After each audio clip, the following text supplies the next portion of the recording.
bollocks to do with Templars or assassins. Your character is not an assassin. He is a pirate who just happens to kill an assassin and decide he likes his outfit and takes it. That's I like that. I quite like that. Yeah, that's pretty much the long and short of it. I'm the way things are going. I'm guessing that you get embroiled with the assassins and the Templars.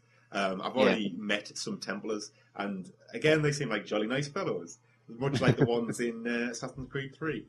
I really like the Templars in 3. I almost sided with them. The one thing I didn't like about 3, right, was that when you were playing as Haytham at the beginning, the Templars were like, it blatantly tried to play you false saying, it tried to make you think these were assassins. And then at the end of the open, it was like, yes, we're Templars. And the thing is, like, as soon as you play as Connor, and then the Templars come back into it, they've gone from these, like, these likable rogues to these complete fucking heartless bastards that are raping, like, Native American children and just doing the worst things in the world. And it was such a character change, it was just stupid. Whereas, here the Templars are just kind of all strictly business, and they're not particularly bad or particularly good either time you see them. And I'm just enjoying it a lot more. The ship, there's a lot. It just feels very free because your ship's almost like a car in Grand Theft Auto. You just get in it and drive somewhere, and you can get out of it any time and just go for a swim in the middle of the ocean. There's other ships floating around on the sea that you're free to attack at will. There's storms that come in with like whirlpools and huge rogue waves you've got to take on, and I'm just having so much fun with Assassin's Creed 4. It's great. Battlefield 4. Pick it up. Yeah, I recommend it. But Battlefield 4 is a frustrating experience for two reasons. First of all, it's a really unfinished game. There's so many bugs and problems with it. I have gotten lucky. I've not really had many of them, but it's widely criticised as being practically a beta rather than a full release game. Yeah. There's multiple crashes to the desktop, to the actual operating system. Sound cuts out strangely for bits and pieces. Just lag, bad netcode, people shooting around corners because on their screen they're actually round the corner. Stuff like that. I've gotten off lightly. Most of mine's been fairly smooth, although I was playing a little bit before we came on tonight, and I had my first crash to the OS. But never mind. Well, that's one of the ones I might be getting for Christmas. It's good. Don't get me wrong. It is good when it's in when you're in full swing. But the other reason I find it frustrating is because I'm not very good at it. Yeah. But I don't know whether I'm actually shit or whether that's just how you play Battlefield, because I don't feel like I'm getting that many kills. I don't know really if I'm actually even contributing much. I just don't know really what the fuck's going on. So, I don't know. Maybe it's... I think I'm going to have to sit down on the internet and look up some Let's Plays or some kind of guides to it to make sure I am actually playing properly. But my frustration's also kind of bolstered by the fact that it has got my pet-hating fucking unlock system. It feels like you have to grind like a motherfucker to unlock anything. Yeah, and then the people who are just killing you with shotguns and rocket launchers. Oh yeah, so much. Some of the people have got so much crazy shit. And what's even more frustrating is that there's 4 classes. There's like assault, support, engineer, and recon, and they level up separately. Oh really? So if you want to play as an assault, as you level up, you'll get like new weapons in the assault category. So say I've unlocked like the M4 in the assault category, and it's like, oh shit, cool, an M4. Hey, I want to play as an engineer for a bit because I'll repair some vehicles. Hey, I can use my M4. Maybe I won't die as much with my shitty engineer weapons in hand. But no, I've got to still use my shitty engineer weapons in hand until I've played as that for like 3 hours solid. So I don't really like that, but I don't know. Maybe I just don't understand enough of it. I barely touched the campaign on that either because I'm understanding that there's a bug that wipes your save game, and I've heard it's not very good. In that it's a very shallow Call of Duty-esque experience that you'll play through once for the achievements and the money's worth. But other than that, I don't know. But I'm saving final judgment till I properly go through it. So Battlefield 4. I'm sounding like I don't like it. When it's in full flow and things are going at least reasonably well, it's a lot of fun. It just feels like crazy epic and just mad, and things are exploding and buildings are crumbling, and it's very exhilarating. But these moments of exhilaration are just surrounded by moments of utter frustration. So yeah, I'm mixed about Battlefield. But as I say, I've got away with technical issues largely, so I'm happy with that. So on top of the pay-to-play games, the regular retail titles, there's a number of free-to-play games. The first of which I downloaded was Warframe, which I've seen on Steam for quite some time now. Never touched it, but now it's free-to-play on the PS4. Yeah. And have you touched this one yet? I played about 15 seconds of it. Nice. It looked all right. It's kind of like a third-person sci-fi game where you can use like guns and melee weapons, and you kind of play as these ninja cyborgs, and there's different classes and different characters with different abilities, and you get grouped into groups of 4 online and go through missions and clear out enemies. It's okay. It's maybe I haven't invested much time of it. I certainly haven't played enough to give like a real kind of verdict on it, but it seems okay. It seems solid for a free to play game. But my God, because it's free to play, it's got like a cash shop where you can unlock new characters. Yeah. And it seems like a fucking rip off. Yeah. Oh my God! I mean, it seems as well that you can unlock a lot of this in game, and it doesn't seem particularly grindy either, which is a nice thing for a free to play game. But the cash shop seems fucking extortionate. I haven't. I honestly haven't looked at it. Maybe I don't understand the currency system in the game to really declare that. But Yeah. From what I could tell, I looked at it for about 5-10 minutes, and I was trying to work it out, and it just seemed like you'd have to spend something like 70 quid to buy a new character, one of the better characters. Wow. Fuck that. Or 70 quid to buy like a new kind of weapon set or something. I don't know. It just seemed like a lot of fucking money. But again, I don't want to maybe commit that, like to say, yeah, it's shit, because maybe in my understanding, because basically you're buying platinum or something for real cash, and then you can use that platinum in game to buy things, but the conversion rate just seemed crazy in favor of just grind platinum in game. Have you played Blacklight yet? I try to, but I mean, to be fair, it does declare itself a beta, but it blatantly didn't work for me. I couldn't do online play. Well, that's the only thing I tried, because seeing as it's a multiplayer only shooter. Yeah, well, you can play a game with just bots. Oh, really? I didn't know they put bots in. And you can level up your multiplayer character playing against bots. What's it like then? Is it any good? Yeah, I really liked it. It's like I don't know, it feels like a halfway stop between Team Fortress 2 and Counter-Strike. Oh, right. Like old school shooter. I must admit, I really like the art style. Yeah, it's really fun. But as I say, I was only playing against bots. I'm not sure how it actually plays out in the real world, but I had fun, considering it's a free game as well. Yeah, again, it's not bad. I say I think it is a beta still, but the online play. I mean, Christ, how do you release a fucking beta that doesn't have online play? Yeah, it's functional online play for a multiplayer fucking shooter. I don't know, but and it was delayed in Europe at least. Yeah, I was surprised it even came out this soon, because after they didn't even announce it was coming out. Really, they just said it's going to be delayed in Europe, and then it was just out one day. Yeah, I think maybe it was pushed forward, maybe a bit too hard by Sony before it was ready, maybe. But you've also got things like DC Universe Online, which I must admit, I was never that. I downloaded just because, and I wasn't really that interested in it, and I must admit the character creation defeated me.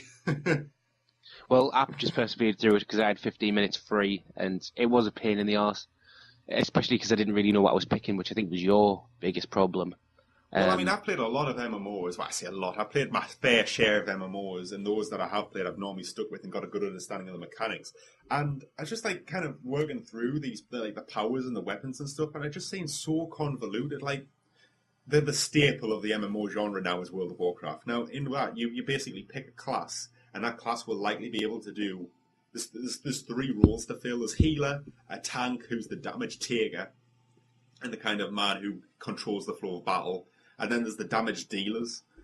And each class in World of Warcraft can usually do 2, if not all 3 of those roles, depending on how you spec. Yeah.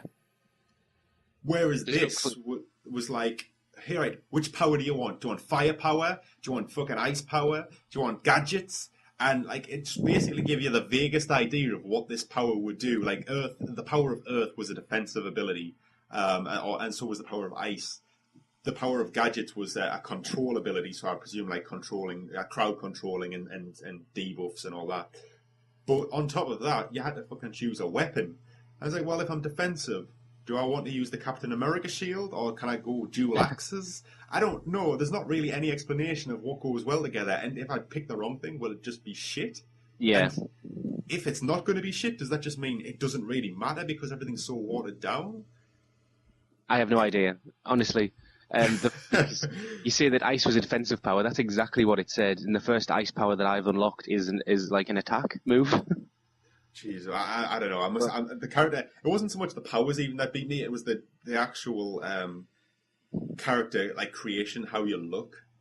There's too many options. There's too many options for a control-based interface. I mean, Christ, again, going back to World of Warcraft, hell, going back to Guild Wars 2, which is offers far more kind of options for creating your character. That was less convoluted than this motherfucker. Yeah, it was a pain to get through, but I got through it. And to be honest, I really enjoyed playing the game so far. I'll keep playing it. The intro movie for it's entertaining. It's awesome. I have seen it before when it released on PC, but it is an entertaining movie. Yeah. It just, I don't know what the storyline is going to go through, but certainly the fighting's fun. It feels less point and clicky than like World of Warcraft looks. It probably is. It almost feels like a dungeon crawler rather than a proper RPG. Like an MMO style. I mean, I think MMORPGs at least are starting to move away from what Warcraft does, because years back, the reason Warcraft plays the way it does is because lag was always an issue. Yeah. And it allows for a degree of latency, whereas games now are getting a bit more action-orientated. I mean, Guild Wars 2 is far more action-orientated than Warcraft ever was. And that's because it's a game that's half its age. Well, it's not even half its age, it's a fraction of its age. So maybe this is... And plus this is control pads based now, so you have to make it more action-based. I mean, going back to Blizzard, their Diablo 3 console version had a far more actiony feeling than their PC version. I can't even think of what game that it reminds me of, but I've definitely played one. It's just like because I've got pistols as my weapon, and I'm just like constantly shooting and switching targets, and it's like a fully rendered 3D world, and you're moving around, and the camera switches nicely to follow you. And then who's your mentor? I picked Superman because I didn't know what was going to happen. Do they not just give you missions like at the start of the game? Apparently it changes the storyline as well slightly. Like you get different missions, or maybe you play them from different perspectives. I'm not sure. Oh, okay. But, I must admit though, like of all the MMOs I've played, like these kind of diverging storylines usually amount to fuck all in MMOs. Yeah. Knights of the Old Republic? Yeah. Old Republic, man. I don't even remember much about it. I only played for like a month, 2 months. Which is a shame, because when I first started off I enjoyed it so much, but it burned me out very quickly. Yeah. But never mind. So have you got any other games? Contrast I really enjoyed that. Oh shit, we've missed out the PlayStation Plus fucking games, which were Contrast and Reshogun. Yeah, and Reshogun's a lot of fun. It's like the new Geometry Wars to go on your new console. I'm not really sure I get the game. It asks you to save humans. I think I missed the opportunity a lot, but it certainly plays. It's very fun. It is like Geometry Wars. It's kind of like Space Invaders, but in a weird cylindrical arena. It's weird. I've never played a game like this before. Like it plays on a cylinder.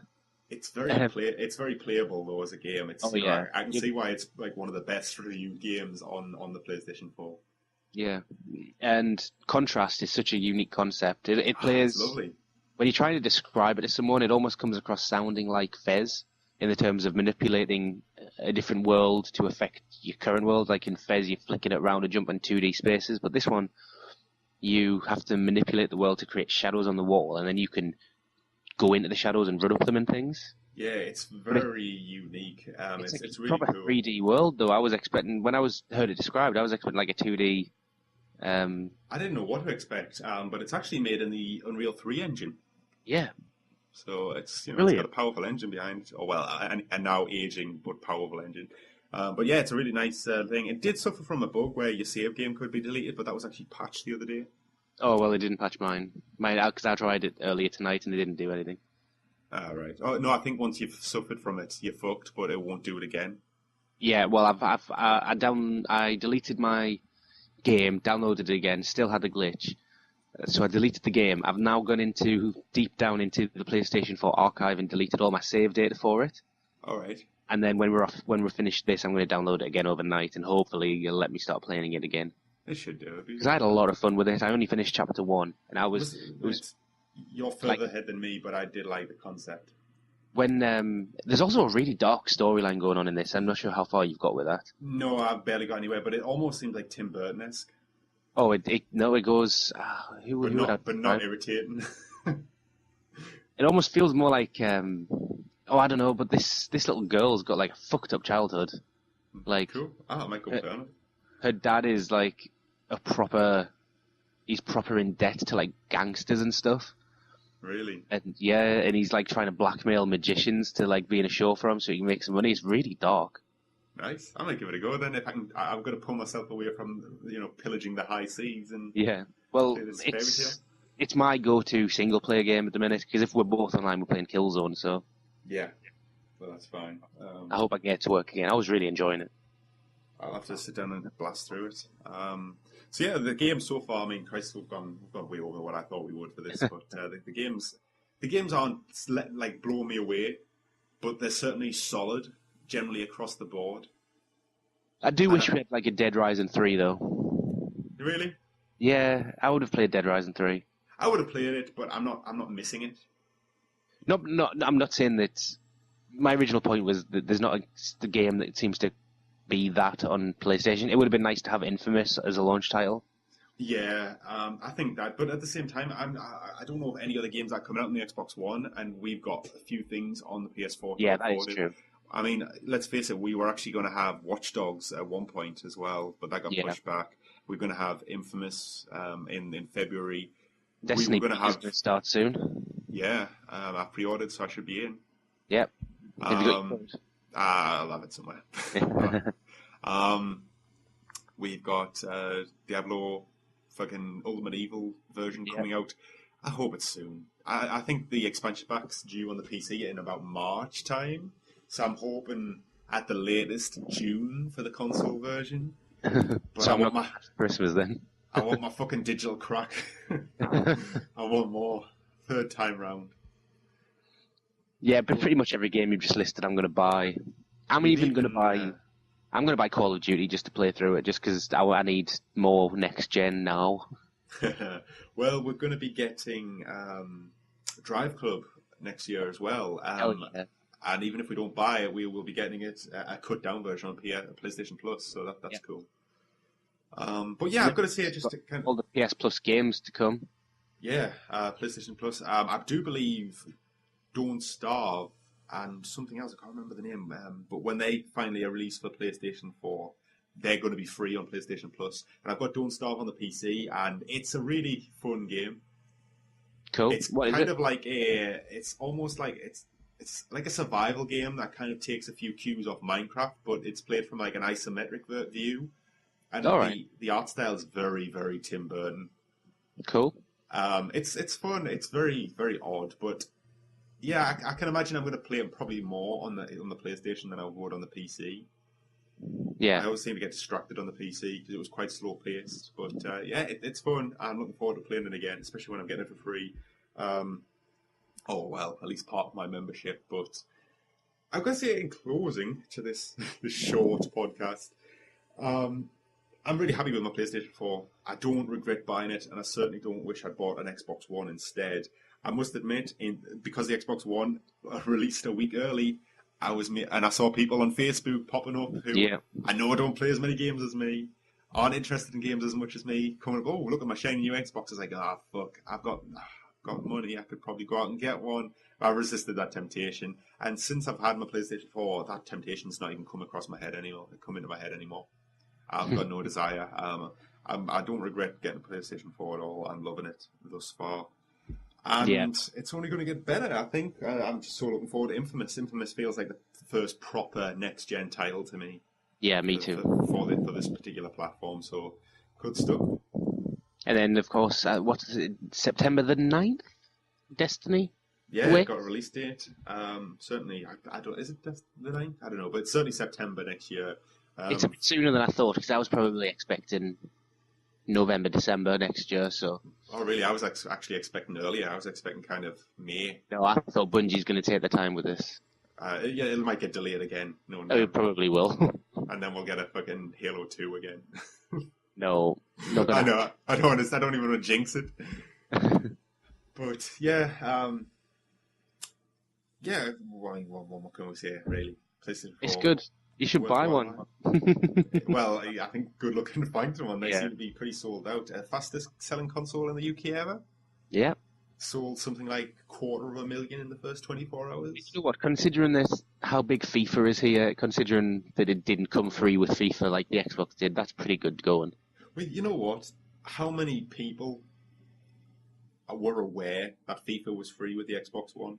Well, I didn't know until you told me on our Exactly. very informative podcast. Exactly. Like, I don't think Microsoft did a very good job of publicizing it. I think they just put it forward as a bundle rather than saying, like, if I was Microsoft, I would have said, look, you're getting FIFA free, motherfucker. Buy our console.